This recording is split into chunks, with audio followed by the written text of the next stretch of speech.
Imagine something in your life that you've wanted to improve for a long time. Maybe you wanted to become more confident, get in better shape, earn more money, find a better relationship, understand yourself more clearly. And then imagine that it actually happens.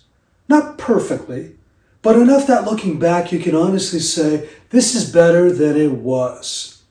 I think there's something interesting about that moment, because sometimes an improvement can be completely real and still somehow feel like it wasn't enough.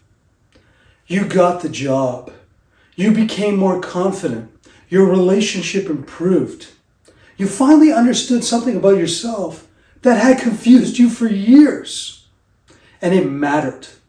Maybe it mattered a great deal. But then sometime later, you notice that you feel unsettled again. And suddenly, the improvement can begin to look different. Maybe it didn't work. Maybe you didn't change enough. Maybe there's another problem underneath this one. Maybe you still have further to go. I've been wondering whether something important gets confused at that point. The difference between improvement and resolution, because those aren't necessarily the same thing.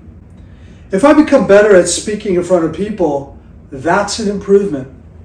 If I repair something important in a relationship, that's an improvement. If therapy helps me understand a pattern that's been causing genuine difficulty, that's an improvement.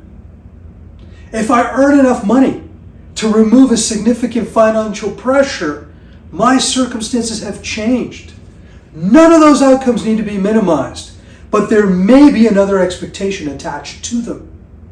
Maybe it's not simply, I want this to be better, but when things become better, I'll finally feel okay. Maybe I'll feel settled. Maybe I'll stop questioning myself. Maybe I'll finally feel like I've arrived somewhere. And if that expectation is present, the improvement is being asked to do two things. There's the thing we're actually trying to improve, and there's what we hope the improvement will finally resolve.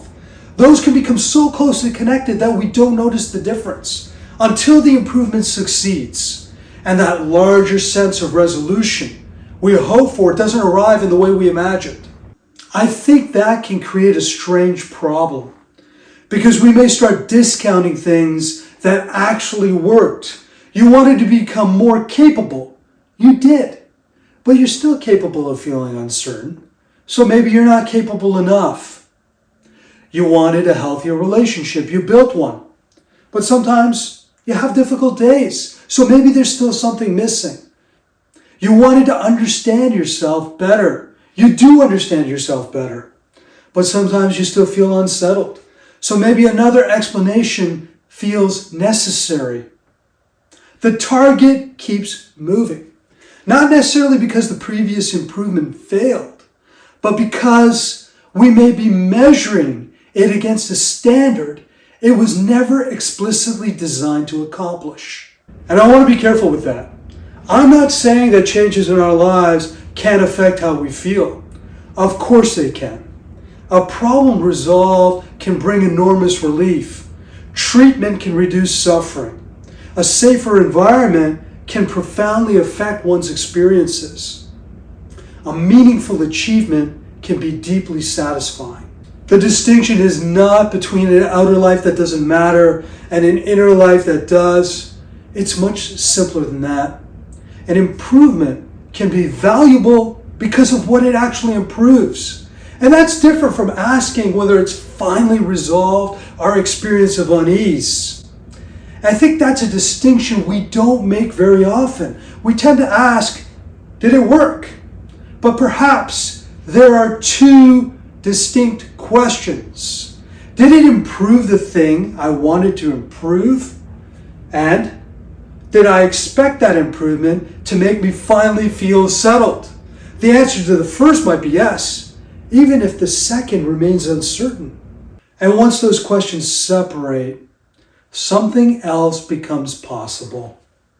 We can look at a pursuit more clearly, not automatically reject it, not automatically continue it, just become more precise about what we're asking it to do. Maybe I genuinely want to become better at something. Maybe I genuinely want more financial security. Maybe I genuinely want a more loving relationship. Maybe I genuinely want to understand myself more deeply. Those things can matter on their own terms. But when there's another expectation underneath it, that perhaps once this happens, I can finally feel resolved, then that expectation may be worth examining separately. Not because the expectation is necessarily there, and not because having it somehow makes the pursuit false, but because otherwise we may be asking worthwhile changes to pass a test they were never consciously given. Does this make my life better? Becomes, did it finally make me feel complete? And those are two very different standards. I've been thinking about how much that distinction could change the way we understand improvement. Because perhaps some of the things we've called failures weren't failures at all. Perhaps they've been succeeding at one job while we've been quietly judging them by another. And that leaves me with a question I think is worth carrying into the other things we're pursuing now. Not, should I stop trying to improve my life? And not, should I be satisfied with everything as it is? No, something more specific. What would I count as success here if this pursuit didn't also have to resolve me? That question doesn't tell us what to pursue, but it might help us see more clearly what we've been asking our pursuits to do.